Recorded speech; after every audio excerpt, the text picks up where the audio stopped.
On this episode of Retro Car Guy 530, we're going to review the Blueskysea B4K dash camera and its hardwiring kit. I've installed it into one of my vehicles and run it the last couple of weeks.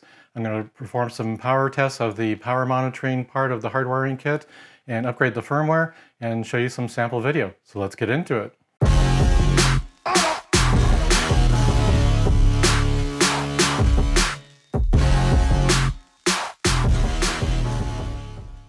This is a detailed review of the Blueskysea B4K dash camera. If there's a particular section that interests you, make sure you jump to that timestamp, look in the description section for clickable links, or look at the video player for video chapters you can click on as well. Several weeks ago, I was contacted by Blueskysea to see if I was interested in reviewing one of their dash cameras since they've seen my other dash camera reviews, and I said, sure, send me a unit and I'll check it out.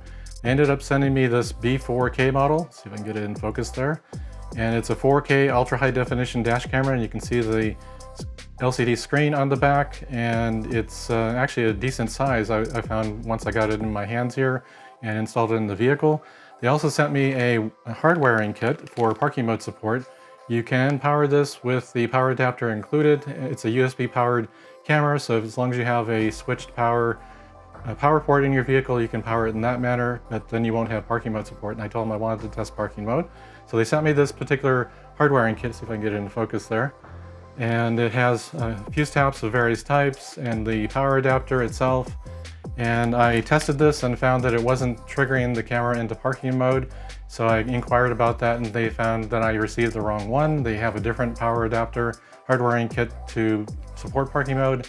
And they sent me that, and that's what I have installed in my vehicle at this point. They instructed me that when the power hardwiring kit becomes available again in stock on Amazon, that it will be the version supporting the B4K parking mode.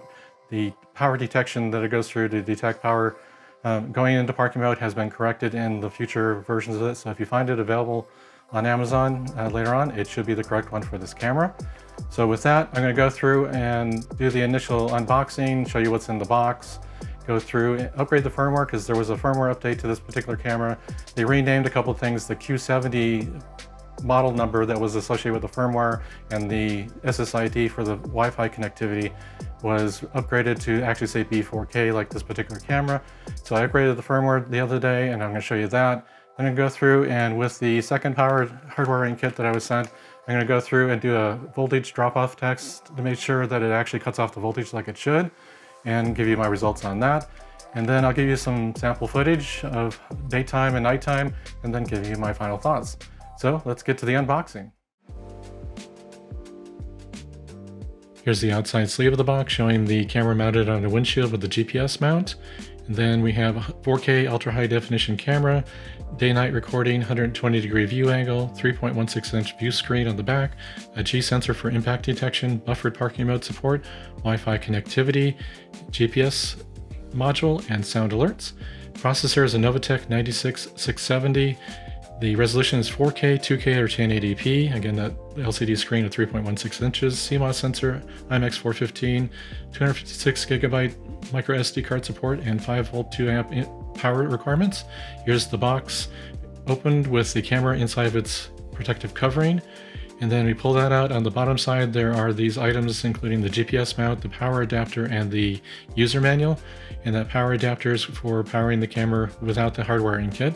Here's the top side where the GPS mount slides in. On the left side is an AV in port for the connectivity to a rear camera. And then on the right side here, we have the USB connection. Then we have the menu keys on the right, up and down. And then on the left side of the camera, we have the power button and the micro SD card slot that supports up to 256 gigabytes. Here's that rear screen, a little hard to see without it being powered up, but 3.16 inch. In the upper right hand corner, there are the blue and red very tiny LEDs which indicate recording and firmware upgrades. It will blink and such, so those are on the upper right hand part. We're going to start off the bench test of the Blueskysea B4K camera with a simulated power test using the AC to DC power supply, supplying power to this fuse box, which I've used in a previous video about installing fuse taps. And I have two fuse taps, one for constant power, one for simulated switch power, which I can't do switch power directly out of the fuse box. I'm going to simulate that with a toggle switch here. And I'm supplying the power from the power supply over to the input leg over here. Then the fuse taps will be then supplying power to the hardwiring adapter, and also the ground of the hardwiring adapter is hardwiring kit connection is connected to the negative of the power supply. So I'm going to put a link in the description section to the fuse tap installation video, which I used this fuse box in before, and so you can pick the appropriate fuse socket in the fuse box. You need one that supplies constant power or unswitched power, and that is necessary to power the camera in parking mode. And then the other one for switched power or ignition or accessory power, depending on how the terminology is used in the documentation, is used to then indicate when the vehicle is running so that it knows when to go in and out of parking mode. And I'm going to simulate that again here. This is going to be my simulated switched power by the fact that I have this ignition switch here. That's what's going to provide the switched power in this particular test. Let's get that out of the way. Now let's take a look at the hardwiring kit provided by Blueskysea for the B4K camera. This is actually the second unit I was provided because the first one didn't have this second slide switch, which is required for the B4K camera.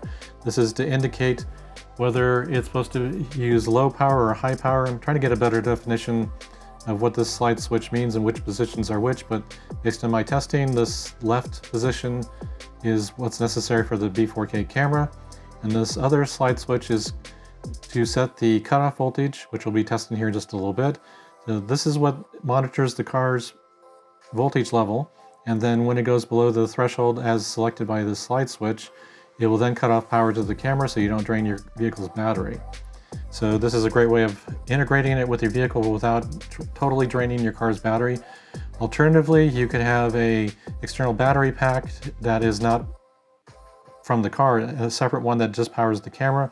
But in this particular price point of camera, typically you'll use this type of configuration to tap into the vehicle's power, and this protects your vehicle's battery by not letting the camera drain it down too far. Because the camera will use about 0.3 amps while running, and then as far as normal recording mode, and in parking mode it seems to be about 0.17 amps. So given that kind of power drain over a day or so, you could drain your car's battery down, so make sure you have this if you're going to be using parking mode.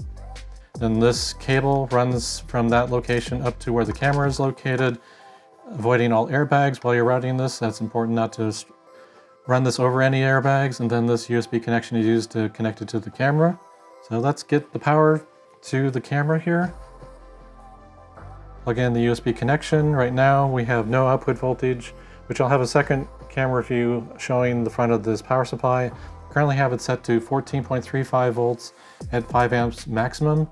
The fuses in my fuse taps are 5 amps as well. Let's connect this in. Right now there's no power going to the camera. And orient this correctly, and it should just push in.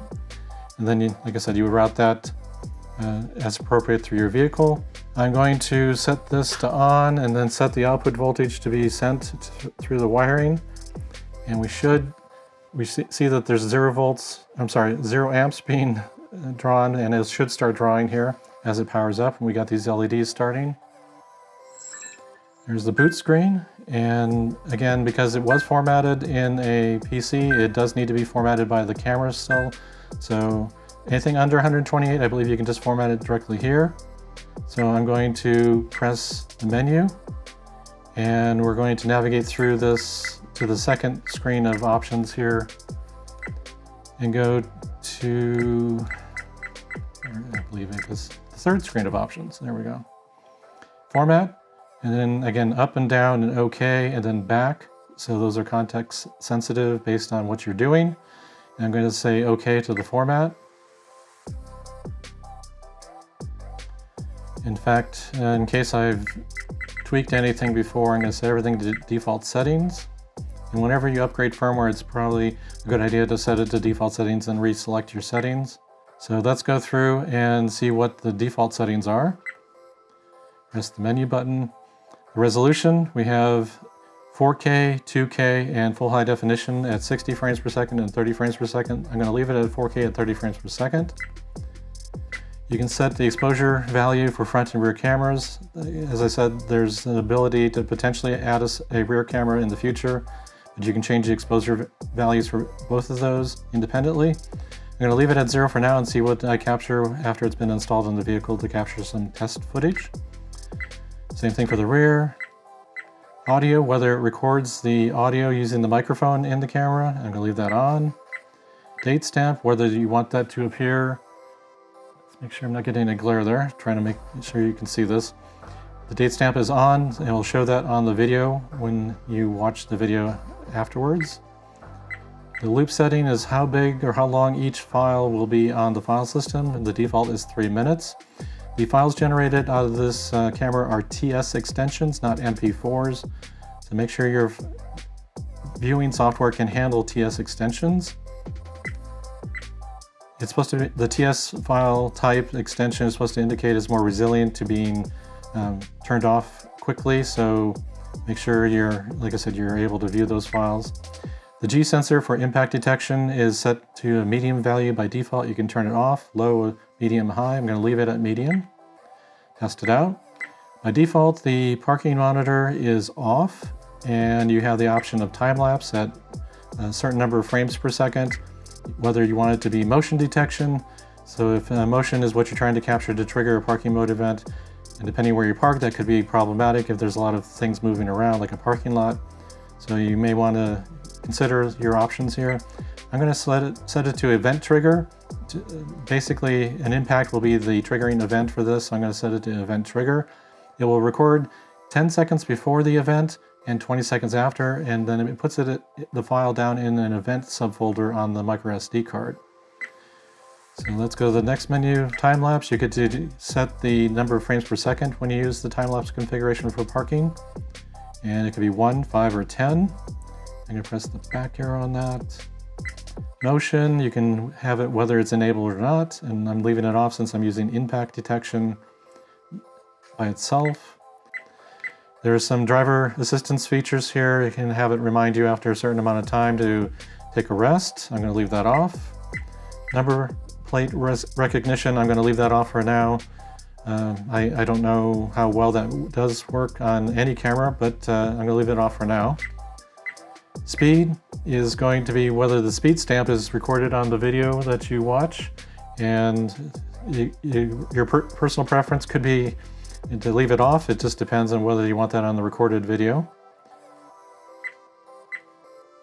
GPS stamp is whether that location information is also recorded as viewable text information on the video. Leave that on. Speed units, it can be in kilometers per hour or miles per hour. Leave it in miles per hour for the United States. You can turn on or off the Wi-Fi connectivity for the unit. I'm going to leave it off for the moment. Test that in a later portion of the video to see how the Wi-Fi connectivity with their app works.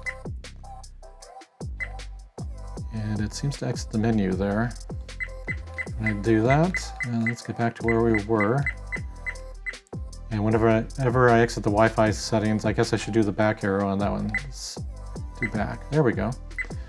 And then format is the one we were in before, where we were formatting the micro SD card.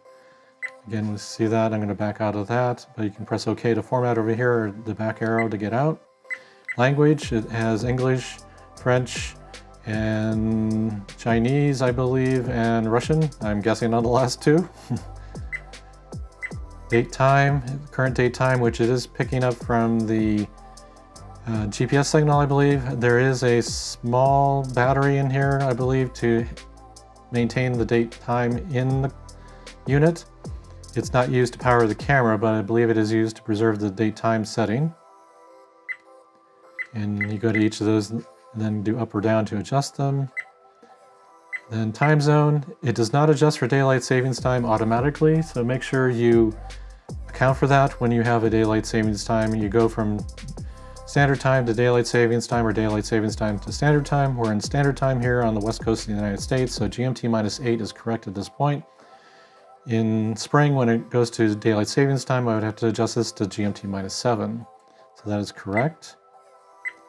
Frequency, this is for output of video based on the devices you use. I'm going to leave it at 60 Hertz here for devices in the United States. Haven't had a problem with that. The beep that you hear every time I press a button, whether you want it on or off, I'll leave it on. The screen, for screensaver, how long it waits before it turns off the screen after the last button press. Leave it at 2 minutes. The default setting feature, which I believe I showed earlier, where I reset the settings, and I'm going to back out of that one. And then the version information for the firmware, it's Q70_20201027_V006. That appears to be a date string and then the version number. So if we back out there, so there's the camera beginning to record. Since we formatted it, it can now successfully access the micro SD card. And then it's the current date, time, 4K 30 frames per second. If I press that menu, let's see, it shows 3 for the length of each of the looping of the files. We have the audio. Let's see if we, bring that up again. Microphone, we have the micro SD card. Parking mode with the P is enabled, and GPS connectivity is there. And then you can go into other, you can lock a particular file, or you can go look at look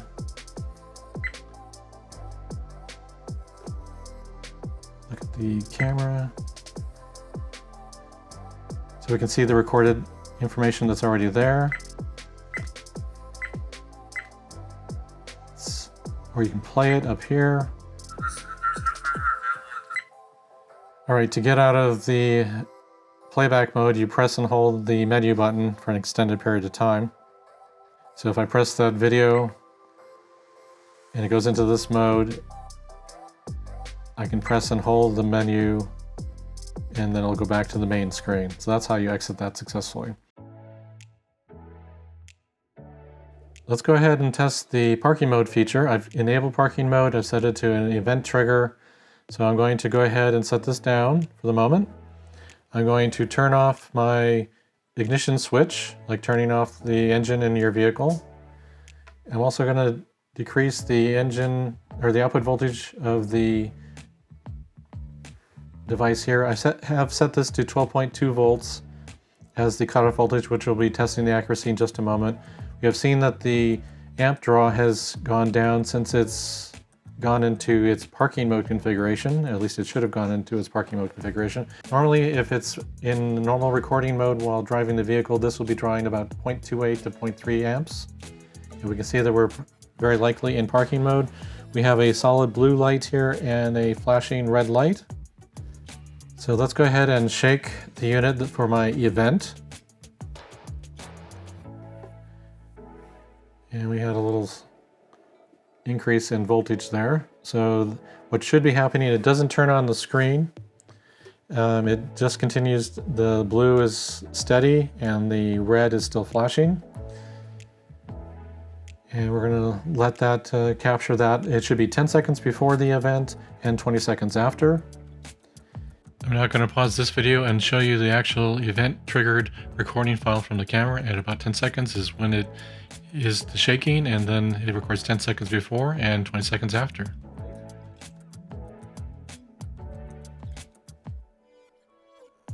So let's go ahead and shake the unit for my event. We had a little increase in voltage there. So what should be happening, it doesn't turn on the screen. It just continues, the blue is steady and the red is still flashing. And we're gonna let that. And what should happen next is if we boost the voltage here, like we turn on the ignition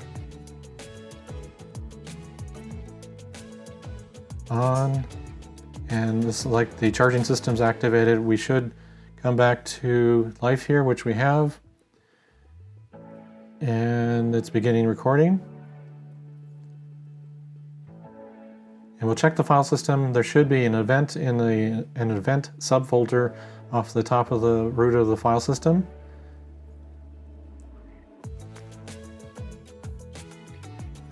So next we're going to test, we're going to go back into parking mode. We're going to test the cutoff voltage here. And it's set for 12.2 volts. I'm going to turn off the ignition, drop the voltage to 12.34, and this should continue to operate. It's switching into parking mode. It cut off at 33 seconds for the regular recording. Now we dropped the amperage that it's consuming, so it's into parking mode. And in theory, what this should do is it should operate in this mode, in event trigger mode for parking mode, and it should continue on this way as long as the voltage is above 12.2 or higher. I found that the accuracy is a little off on this, so let's switch to hundredths of a volt. Let's go to 12.2.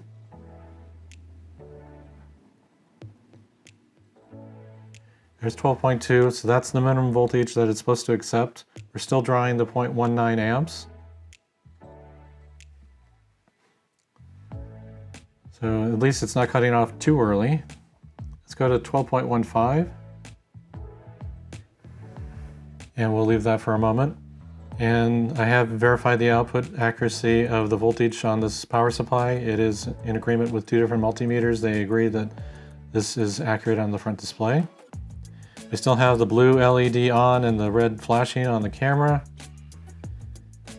So we're still powered, so my 12.2 cutoff isn't activating quite yet.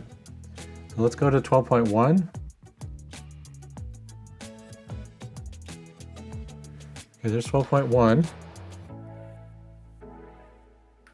And it has cut off. So the amperage draw went down to 0.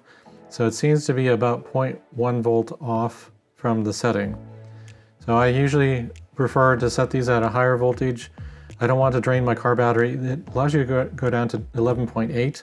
I consider that way too low. I usually consider 12.2 as the minimum voltage I would set one of these units to. For variances such as this, where it doesn't actually cut off until a lower voltage, I have seen some of these from other manufacturers that actually cut off too soon. That tends to be more protective of the car's battery, but in this case, it's actually a little under, so keep that in mind.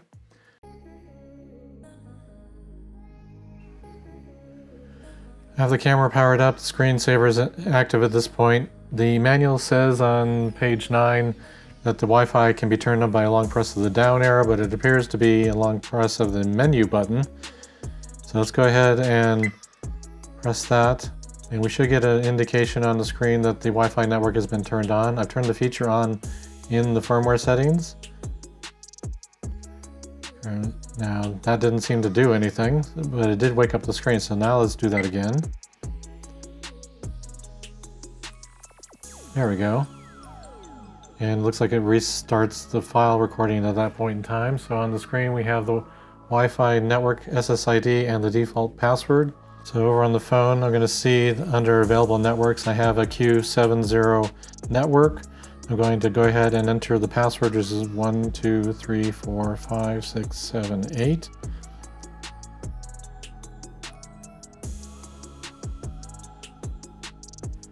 It's successfully connected. So now I'm going to go to the Ucam app on my phone, which I've downloaded prior to this from the App Store. And I'm going to allow the Ucam device to connect to devices on the network, such as the camera. And it's getting a live view at this point. We have some glare here. Let's see if we bring that in here. And we can see the information that is being recorded on the file. We can see the date, time, and the model, the Q70, and then the miles per hour. That's not shown on the screen here, so this is what's on the file. It shows that it's 4K 30 frames per second, the fact that it's recording. All right, let's go ahead and you have to stop recording if you want to operate the DVR or review remote files. Okay, I guess, so it stopped recording here, and it's interrogating the files on the file system on the micro SD card. These are all the various files, and I have pressed, while trying to test the Wi-Fi connectivity, I did press the down arrow like it was stating, and I was taking pictures, so you can see those pictures there. And if we go back to video, we should be able to play the video. Again, it's the .ts file.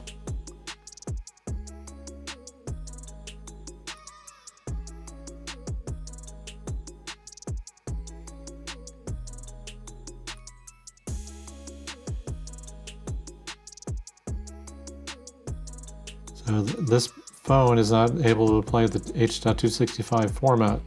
So I'd have to find out what on my iPhone needs to be added to allow that to happen. So let's go ahead and cancel that.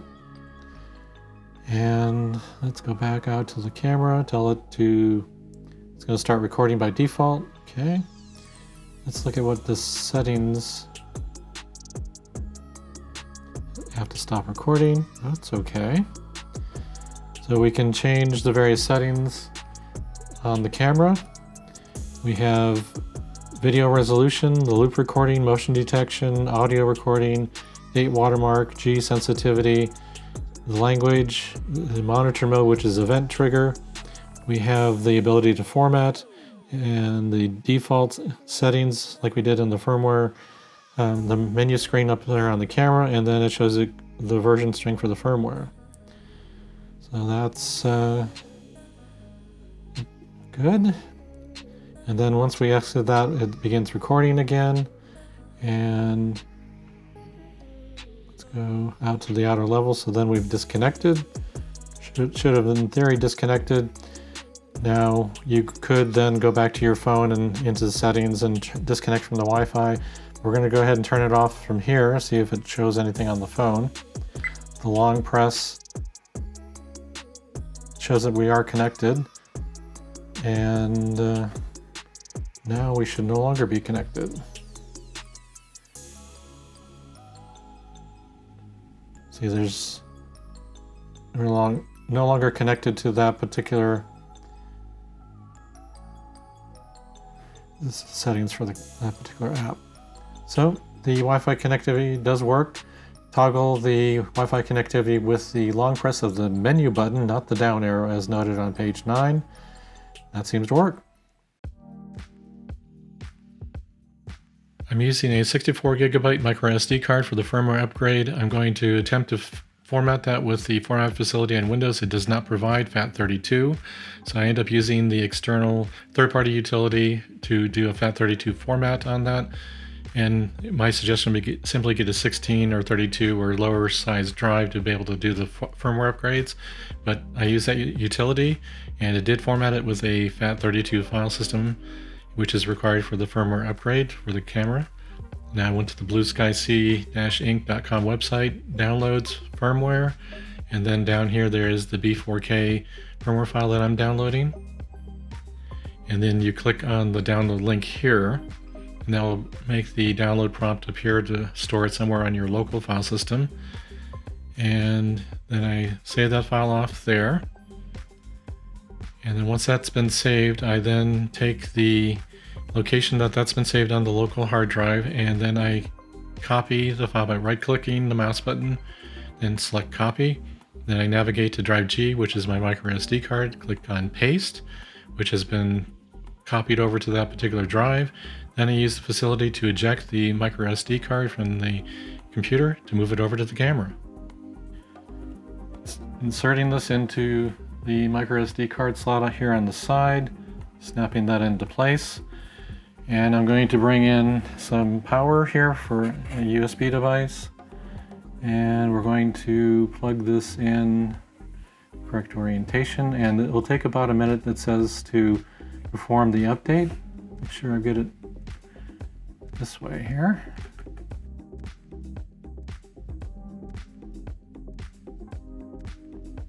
And the upper right red LED is flashing quickly. Now it's slow, now it's quick, so it's doing the firmware update.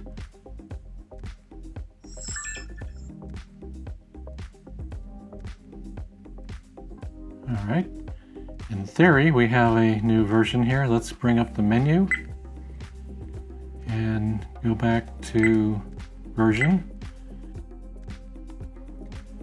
Alright, now we should go through the default setting in the menu here to reset everything, because from version to version there might be differences. Now there may not be all that much difference between the original version and this one, but you never know what underlying format or setting changes that have taken place. So I'm going to say OK to that, and so we've gone back to the default. Let's bring up the menu again. Let's go through our settings.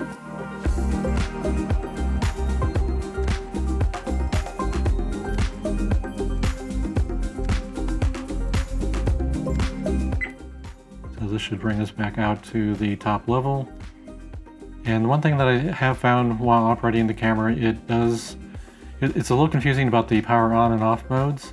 So we'll have it in that mode, like the screen is off. What I was interpreting this is if you do a long press of the power button, it would turn it off. It doesn't. If it's off like this and you press it, it just doesn't do anything, or it brings up the screen back on. So you need to press it once to refresh it, and then press it and hold it. That should turn off the camera. Like that. So with that, we'll pull the micro SD card out and check it out on the Windows 10 laptop to confirm that it's removed the file. Here's that same micro SD card over my Windows laptop. You can see that the firmware file has been removed from the root of the file system. So if you power it up again, it should not upgrade it again since the file's been removed. Here's an example of B4K footage captured during the day. Fairly clear skies, almost direct sunlight. This is 4K footage scaled to 1080p for this YouTube video, and it's doing reasonably well. It does flare a bit with direct sunlight input, but the overall clarity is pretty good. Color replication is nice. And now here's a cloudy day, same area. Sun's a little bit further to the left in this view of this camera at this point, but things are doing pretty well. The sky's a little overexposed, but not too bad. And things look decent as far as quality of what it's capturing. And now we're going to look at some nighttime footage. For some reason I had the camera configured for 1080p capture at this point, so you can see that the watermark got a little bigger, but the clarity of the nighttime footage with the headlights only is actually really good. I'm impressed with this. Some of my other cameras don't do this well at nighttime. So let's now take a look at some time-lapse footage. This is from parking mode, configured to do 5 frames per second for time-lapse footage, and it does reasonably well. I usually like to configure my cameras in this mode, that way I get to see everything going on. This is the B4K GPS player for Windows, downloaded from the Blueskysea website. You select the files by expanding that menu selection bar to get the file list panel, then selecting the files with this file dialog, and then those files are in that file list, and you can navigate through those by clicking on play or next or previous. And you can see the overlay of your position on the map isn't always correct, because you can see I'm not off-roading here, but it looks like I'm off the road at certain points in time, but it looks correct at other times. The dial gauges down below do show the miles per hour and the compass heading of where you're pointing at that point in time. It does have the text version of speed, longitude, and latitude, and of course you have the chart on the lower right for graphing of the current speed that you're going at that point in time in the video file. Overall, it seems to work reasonably well, except for the GPS overlay of your location data. It's a little off at times, but at least you get to see that on a map. Here are my final thoughts on the Blueskysea B4K Ultra High Definition Dash Camera. Again, here's the box that it comes in. Again, it shows the screen that is used on the back of the camera. It's nice and wide, it's very bright image, and I found no particular problems with the use of that particular screen during the daylight, except for the overlay icons, for the status icons for the various features on the camera. They're a little difficult to see if the image coming through the camera is a bright sunlight based video image. In that case, I would just simply put my hand in front of the camera without touching the lens to kind of dim down that screen image coming through, and then I could see the status overlay icons just fine. The menu itself is a dark background, so that's not a problem. It's just those overlay icons are a bit of a challenge to see in that situation. The camera itself is again capable of 4K ultra high definition video recording, 2K and 1080p. 60 frames per second is capable or available only with 1080p. 30 frames per second is available in all the resolutions, including 1080p. So at 4K ultra high definition, 30 frames per second, I've been capturing some sampled footage. I showed you that in the video. Daytime and nighttime looks great. The features for the camera having parking mode support, which I was testing in this video. I did have an impact event that I tested. It does record 10 seconds before and 20 seconds after for a total of 30 seconds. You can configure it for time-lapse or motion detection. I tend to prefer either time-lapse or the impact triggering event, because motion detection can be a little overused depending on how active the scene is where you're parking your vehicle. This depends on how you use the camera and where you park your vehicle. the overall feature set of the camera. It does support, like I said, the various video resolutions. Parking mode support has the watermark information that you can set on and off, date, time, GPS information, speed information. The firmware upgrade was pretty straightforward. The camera, as far as features, you have the ability to wake it up and use the screen. I found that the power button will wake up the back screen of the camera, and one thing I had to learn with this was the wake up of the screen first and then long press the power button to turn off the camera. So if you go to your garage, you don't necessarily need it drawing any power from your vehicle. I was going in and just long pressing the power button thinking it was going to turn off, and all I would do is get the screen to turn on. So you have to single press it quickly to turn on the back screen, and then long press the power button and it will turn off. You hear the chime of it turning off. So that works well once I understood it. The menu buttons and everything seem to work just fine. The various selections of features, it's quick and easy to do. And after upgrading the firmware, make sure you set the default settings and go reset all your features afterwards, because cameras can store things differently internally with firmware changes.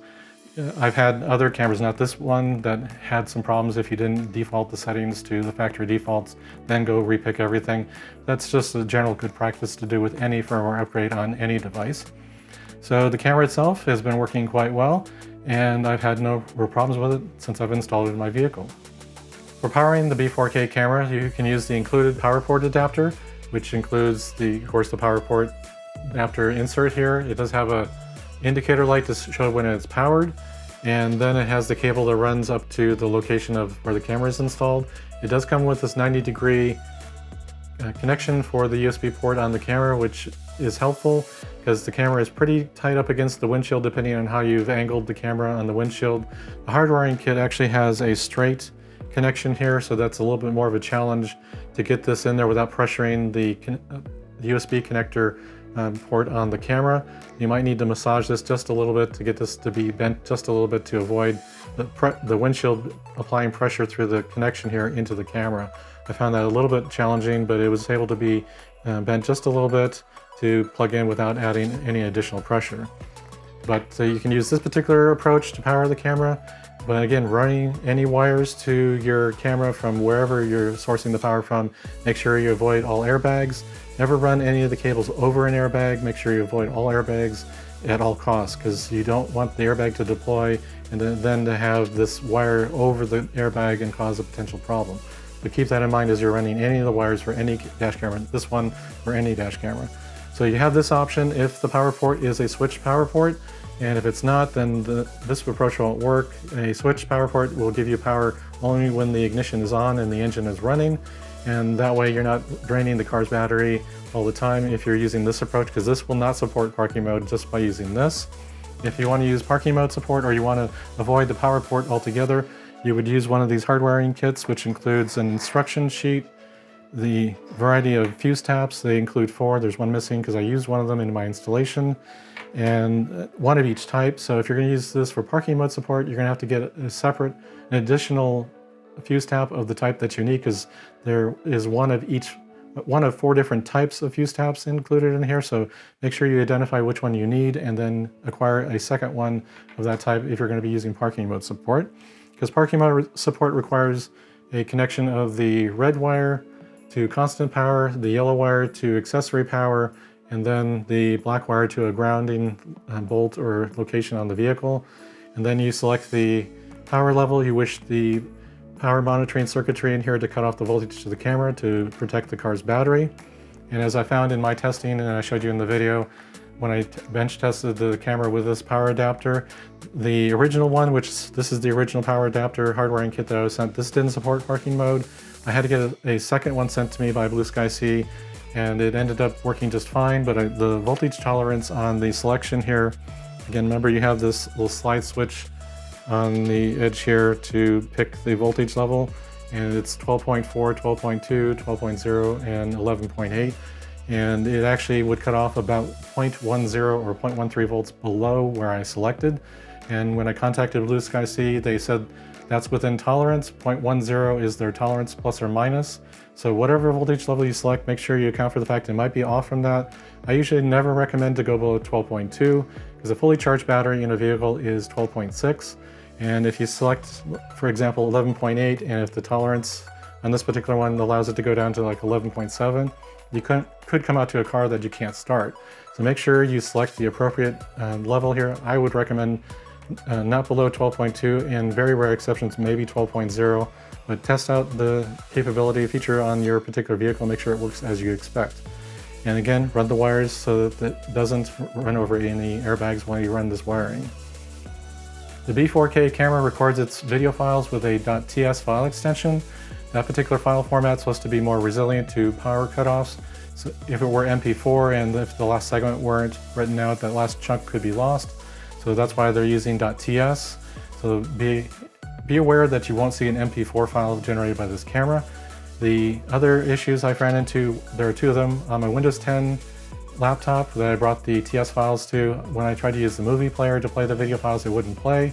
But I had to download a HEVC or H.260 file video codec extension from the Microsoft Store for 99 cents, and then I was able to play that just fine. The same issue I had on my iPhone 6s, yes, I have an older 6s, very old, but I was able to get the files downloaded using the app included, or I was told to download, and it will control the camera and it will download the file, but I wasn't able to view the files on my older phone. Apparently it's a restriction on the iPhone itself, the CPU, and the iPhone. I'm running the latest iOS version, but apparently it's some sort of restriction on my older hardware. So test it out on your phone, make sure it works on your particular phone. You should be able to interact with the camera overall, but you may not be able to view the files on your particular phone. I haven't tried it on Android at this point in time, so you might check that out as well. Overall, I'm very impressed with the Blueskysea B4K dash camera. The camera's been working just fine, easy to install. The hardwiring kit was a little bit of a challenge. Like I said, I received the first one that didn't support parking mode, and then I received the second one. Again, remember, the future sales of that hardwiring kit will support the B4K, so once it becomes available in stock on Amazon, that one should support the B4K camera. With that, I hope you found that the time and effort that I put into this was worthwhile and you found it informative. If you did, make sure you hit the like button. Subscribe to the channel if you haven't already. Hit that bell notification to be notified when I upload new videos like this one to the channel. Check out the description section for links to the camera and the hardwiring kit on Amazon. Those are affiliate links. I will make a commission when you use those links to purchase the product. It's a great way to support the channel, but at no extra cost to you. Check out my Amazon influencer store where I have these particular products in there as well as all the other products I've used or reviewed on my channel. And I thank you for coming and checking out the video. See you in the next one.